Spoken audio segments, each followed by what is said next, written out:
परम प्रेममय श्री श्री ठाकुर अनुकूल चंद्रंकर श्रीहस्त लिखित सत्यानुसरण ग्रंथर ओडिया अनुवाद पाठ। असल भक्तियुक्त मनीष उपदेष्टार आसन नेबाकु एकाबेळके अराजी। जदि उपदेश पाए तार मुहरे आनंदर चिन्ह फुटी बाहरे।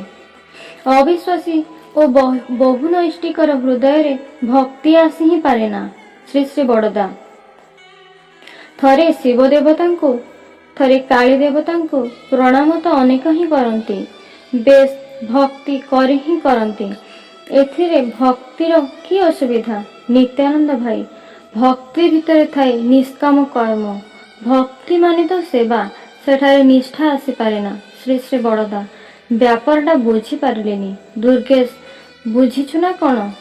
दुर्गेश भाई ना। नित्यानंद भाई, निष्ठा माने लागी रहिबा, बहु निष्ठा माने तो बहुरे लागी रहिबा। श्री श्री बड़दा हिंदू मानू देखे तो 12 मासरे 13 पार्वण, लक्ष्मी दुर्गा गणेश कार्तिक केते कौन से संबंध रे आलोकपात करि पारे ना। एगुडी को कौन तोली देबाकु हेबो? तुमे उदार कंठरे कहि देबो आउ ताही आमे माने बुझी नेबो। नित्यानंद भाई, मु समस्तंको पूजा करे ता हेबो काहेकि? श्री श्री बड़दा काहेकि सकाळ बेला उठी ही मु ठाकुर प्रणाम करे, माँ बापा को प्रणाम करे, एगुडी को बाद देबाकु हेबो? 12 मासरे ही 13 पार्वण करे ता कहिबाकु साहस पाउ नाही। एगुडी को बाद देबाकु हेबो कि ना? अनेकंको मुहरे सुने ठाकुर छड़ा आउ काहाको बुझंतिनी। पूजा करिबी तो ठाकुर छड़ा आउ काहाको करिबिनी। नित्यानंद भाई, जणको भल पाइले अन्य को दरकार हेबो नाही। श्री श्री बड़दा अविश्वासी और बहुनष्टिकर विषयटा व्याख्या करी बुझाई दियो। नित्यानंद भाई कहि पारु नाही। श्री श्री बड़दा आसी ही पारे ना। फोर्स देई कहउचंती ठाकुर, तार पूर्व वाणीटा कौन अछि? नित्यानंद भाई, असल भक्तियुक्त मनीष उपदेष्टार आसन नेबाकु एकाबेळके अराजी। ता आगरु सत्रे निरवच्छिन्न रहिबाटा ही भक्ति। श्री श्री बड़दा सेईटा भल करी बुझाई कह। सब निरुत्तर केही तो कह। नित्यानंद भाई, मु जेतेबेले इष्टंकु भल पाए तांको निर्देश परिपालन करे, सेतेबेले तांको संगे संबंध अछि बोली समस्तंकु भल पाए। श्री श्री बड़दा प्रथमे भक्तिटा आरंभ हैला किपरि करी सेईटा कह।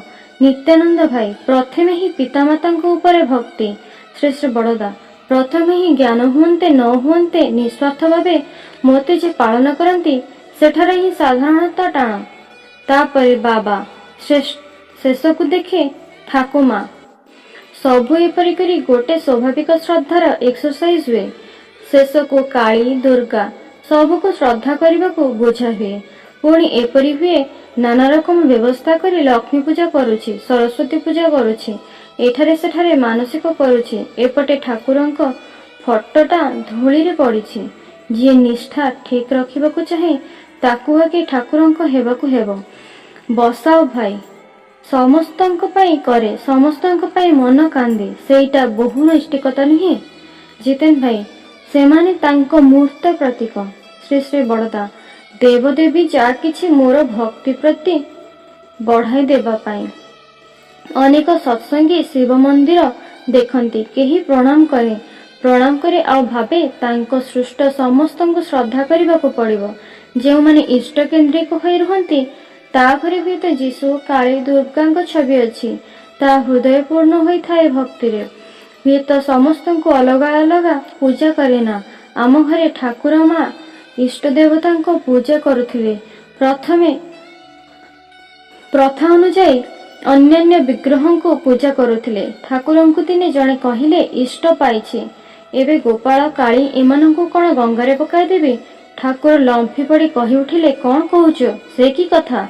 जामिनी दुर्गा पूजा इत्यादि अनेकंक वंशर प्रथा बा पूजा नष्ट करने को चाहती बोली अनेक करन।